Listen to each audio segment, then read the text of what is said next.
Hello guys, pag-usapan lang natin ang breaking news. Ayon kasi sa bali-balita, shocking, Alden Richard iniintriga dahil sa wax figure ni Catherine Bernardo. Ayon kasi sa bali-balita, inggit daw si Alden Richard kay Catherine Bernardo dahil sa wax figure.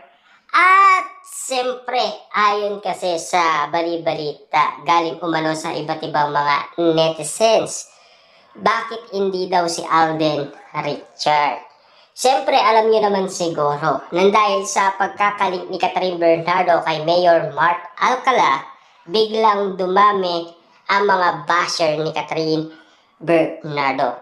At ang nagugustuhan nila ay si Alden Richard. Malay natin kung pambabae lang ang nasabing wax figure. Baka hindi nga naman kasi pwede kay Alden Richard. Diba? Pwede naman silang dalawa kasi alam niyo naman siguro, ayon sa dalawa, malapit silang magkaibigan sa isa't isa. At ayon din sa dalawa, komportable na sila sa isa't isa. Diba? Kasi marami tayo nasaksihan umano sa mga galawan Alden Richard at Catherine Bernardo na talagang nagpainit sa mga matang lawin na talagang kinabaliwan, kilig na kilig, pinagkaguluhan at pinagpestaan ng mga netizens. Dahil 1.6 billion ang nasabing movie ina Alden Richard at Catherine Bernardo na Hello Love Again. Kaya nga naman kasi hanggang ngayon ay pinag-uusapan pa rin silang dalawa. Kaya nga naman kasi tila noon tumahimik si Catherine Bernardo at ang bulong-bulungan, mas kailangan ni Catherine Bernardo ngayon si Direk Cathy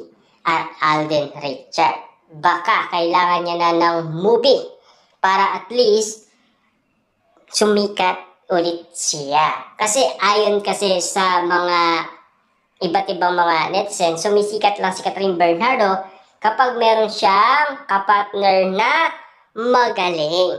Kaya nga naman kasi sumisikat siya at nagkakaroon siya ng pangalan. Ang bulong-bulungan, wala pa kasi siyang solo movie. Para at least malaman ng iba't ibang mga tao kung magaling nga ba si Catherine Bernardo nang walang kapartner na mausay din na pinag-uusapan. Kaya nga naman kasi kinukumpara si Catherine Bernardo sa mga kapartner niya tulad ni Daniel Padilla, Alden Richard. Kaya nga naman kasi bakit hindi patunayan ni Catherine Bernardo ang kanyang sarili?